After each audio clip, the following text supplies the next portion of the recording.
welcome back to the channel. We're going to do some fun today. Excuse my crazy hair going on here, but we're going to turn this into a head. So I've done several of these and I've definitely come across some problems and have gotten some butchered combo heads. But as some of you guys have seen, I've pretty much got a hang of it now. But I thought I'd go ahead and document this one. This is a JVM. So I have the JVM sitting over here. Pulled out of it. Awesome sounding amp, love it. So I figured it's worth doing a conversion for this. It's smaller than typical heads, which I thought was cool. So I guess I'll talk about some of the things that I'm thinking about here already. I've already disassembled it. Took the speaker out. Ugh, that thing's heavy. G12B 150. I've never heard those before. I heard they're pretty good. It's 150 watts. It's more of like a bass speaker, actually, apparently. All right, so this is the back of this cab. Okay. This time, I want to try to do this a little better, cleaner, whatever you want to call it. And I'm going to completely take this guy out. Okay. We're not going to need this back anymore after I do this conversion. And I'm going to use this to basically be the front panel for this thing. So I'm going to take the speaker cloth off and obviously going to cut it down. I'm going to take this piping off, and the idea is to cut this guy so it'll fit the same height so the amp can go in there, but also be the size of the actual conversion. So my ideas of this conversion, it's pretty much already laid out for me actually for this one, so I don't have to figure it out. So it's the bottom of this. So as long as I get to the bottom of this and have this be the bottom of this guy here, we should be good. So what I'll have to do is measure basically what I'm going to cut that guy for the front to level up with this for the front as well. And then I'll put the speaker grill and all that stuff on there. The other little thing that is kind of a pain is these guys. These aren't screws, and let me see what the guy's name is. Levy Bullock, a YouTuber, was doing fixing a cab, and he went ahead and showed everybody that you could take a chisel in here and just kind of pull them out. So I've kind of started working on this one and just wanted to see what it was all about, but I'm sure I'll show you in the video here soon. So I'm going to take all four of those off. So I typically cut right here, and then I just nail it up to where I'm going to cut, which will be right here. So I just nail it into this, and it usually comes out pretty good. The other thing is I'm going to take the Tolex, cut a little bit more off so I have some room to work, so I can pull it down under the cab and just screw it down under there. So then it'll look pretty clean. So hopefully this goes according to plan, and let's get to work on this. All right, I'm not gonna have you guys sit here and watch me do all four of these. I'll probably just do one of these just to show you, just like that guy did as well, and what they look like and what you'd be kind of getting yourself into if you were to do this. So I've already kind of pulled this one. I'm gonna go ahead and pull this up so you can see what it looks like on the bottom. So I got this little, I definitely don't want to mess this up, and I'm hoping that I can do that all the way around, but this one's coming up pretty good. So there we go. Come on out. There it is. There you go. So look at that little thing. Just like a what's his name said. It's like it just holds it together with this little split in the screw. So I'm going to go ahead and do this for the rest of them, so I won't make you guys sit through that.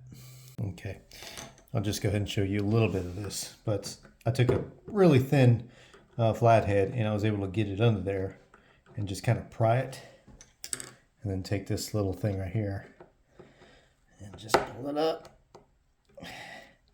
And once that's pulled up, you can get under this and pull it out. Wonderful. I don't know that I'm going to be able to reuse these. I'll try, but I have low hopes for that. I do have gold screws that I may just pop in here, which would probably look kind of cool. Anyways, well, here's your YouTube satisfaction here. Ready? Bam! There we go.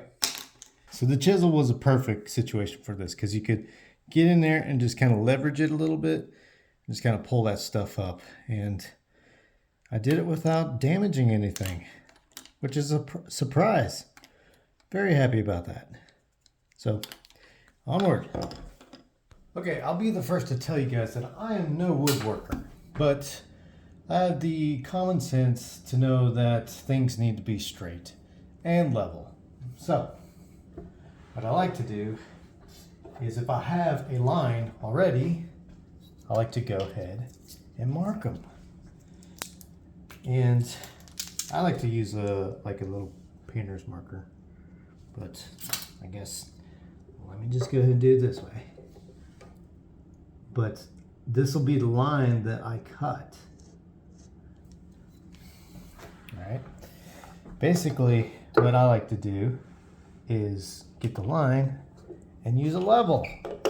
Yeah, a level. It's kind of hard for me to do this with the camera. Let me check. So I'll just do a couple lines. Okay. And there's my line.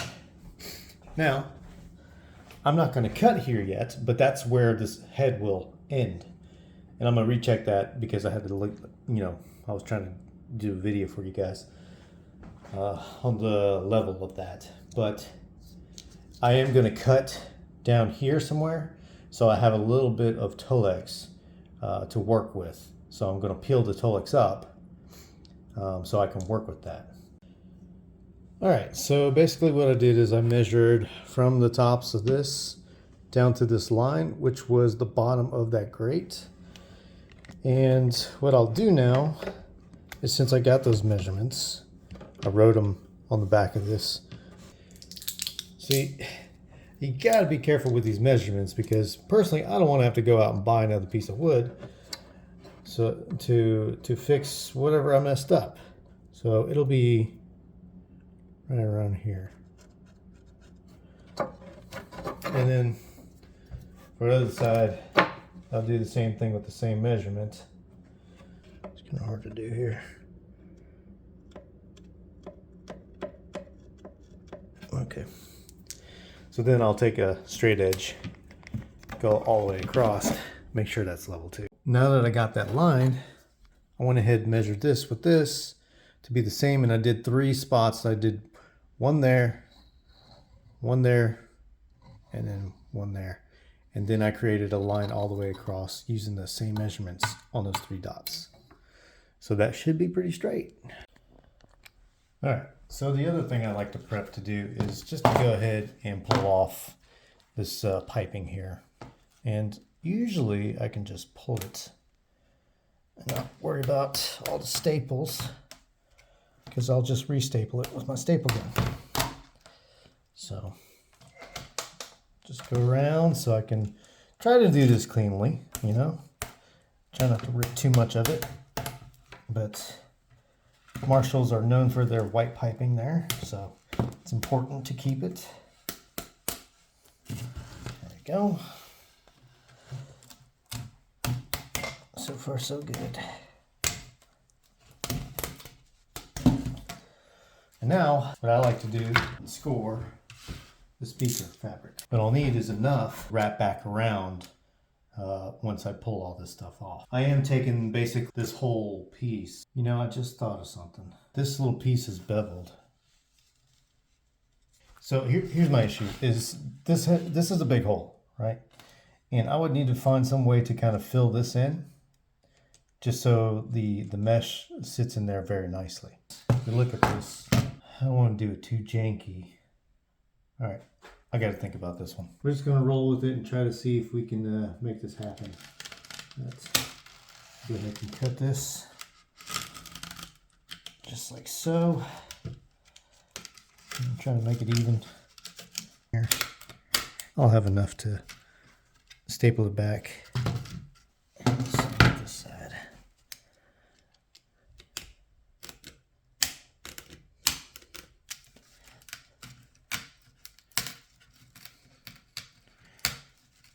There we go.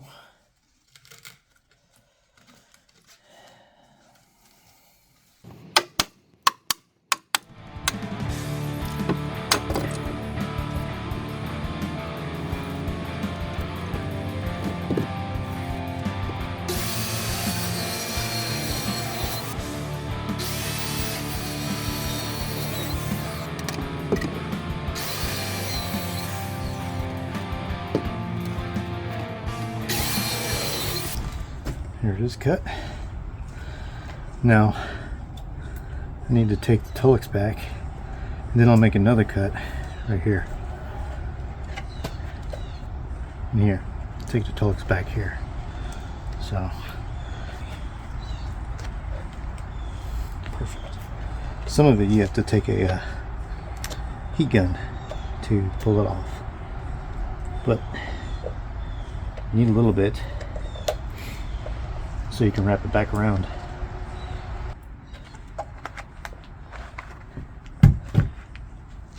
And I will have to remeasure where my cuts will be.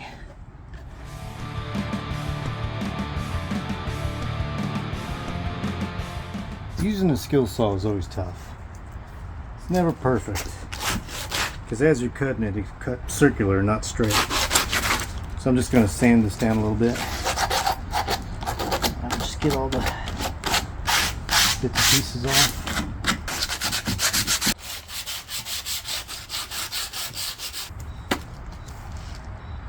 There's the bottom.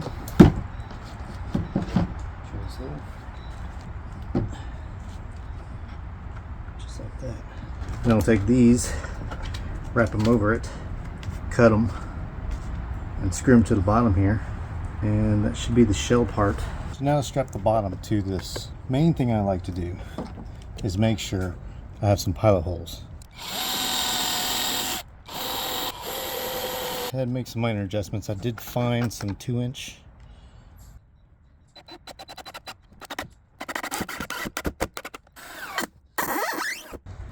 Looking better. Pull these down.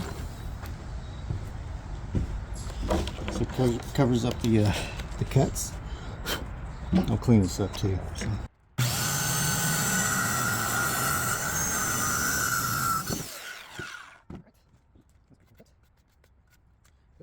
So. Yes, go.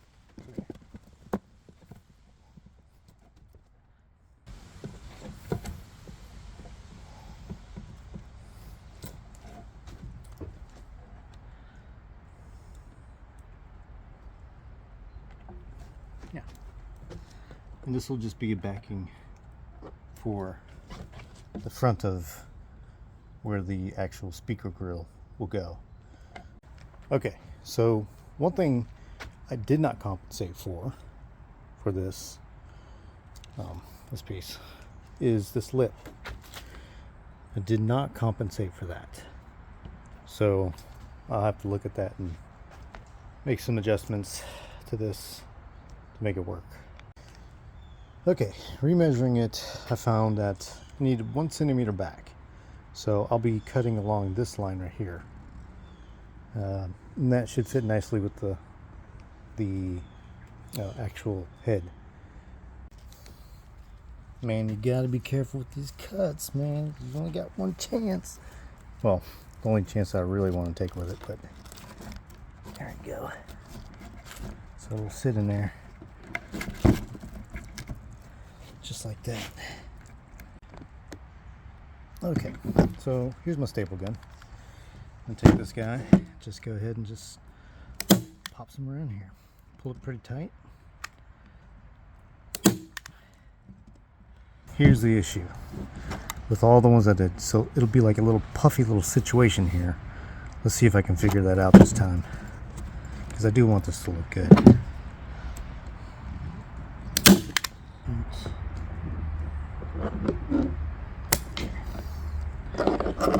Alright. Now, I can just do the same thing I just did. Put with the piping. And I'll just try to stagger them.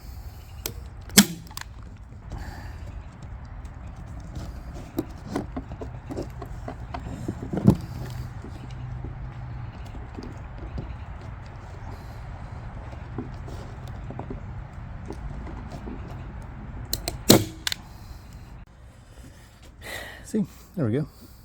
So I gouged out a little piece here, and then I bent it and then put a staple there. So yeah, there we go. That's it done. But of course, this little dangly piece, you know, I'll see if I can figure that out on the actual cabinet. So yeah. Okay, the next piece I want to tackle is just kind of cleaning up this stuff. And really all I need to do is make an incision. I'm trying to do this one hand right here. It's just hard to do this with holding the phone. There we go. Okay, basically that. And then from here I'm going to cut this way. So yeah, little cuts like that make it easy to kind of work with. You know, get that bit there. Yeah, put those corners on, it'll come together pretty nicely. Okay, so basically this is that back plate that I cut up. This was back here, but I cut that up so it can have something to lean on for the front. So let me go ahead and drill this in. And that's what it looks like. Got reinforced screws in back there. Haha, look at that. It's looking pretty good. I think I'll just kind of leave it loose, because no one's going to be like really pulling on this thing to take it off. But, you know, I mean, that looks pretty good. Hey, there it is. Yeah, this one came up pretty good. So, converting combos is not just a quick, hey, let's just cut it in half and good to go. It is a process if you want to make it look anywhere decent. So, we'll put the chassis back in and see what it looks like. Okay, this is what we've all been waiting for, or at least I have. These things take so long to do. Let's go this way. So, hopefully, I measured everything, and everything's good, and it just sits in there like it was supposed to be that way. All right, so fortunately, everything's going in, sliding in just perfectly. Good.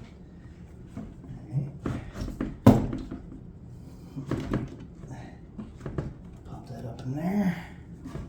Okay, so far so good. Let's go ahead and get the mounts for the chassis. Get pull all this out. Alright. Does it fit? Usually I gotta lift this up just a tad. Okay. This thing was so freaking heavy. And there was no way I was going to keep it that way. I traded a DSL JVM 2000, which you saw on my channel. I did a review, or not a review, a comparison between the JVM 900 SLX And the this one's getting in a little trouble. And the DSL, which that was an interesting one. You've got to be kidding me. So I was fighting with that, and man, I don't know, these damn things. I'm gonna see if I can flip this around and maybe it'll catch that way. So let's see. All right, here's a stupid little thing. I'll see if I can get it to go in one way or the other. Yeah, it's catching there.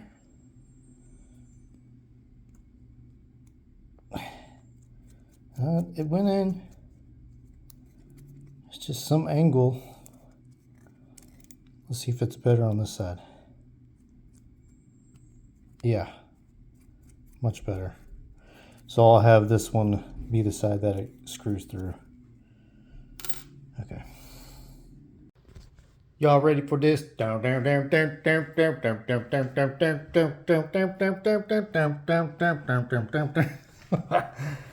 Of course, I need to still glue this part down, but I went ahead and got these the bottom feet, and I put some gold screws on it because I wasn't going to reuse those guys. Here's the back plate for it. Yes, yes. Very happy with it. Of course, that one last screw had to be an issue, but man, this amp deserves it.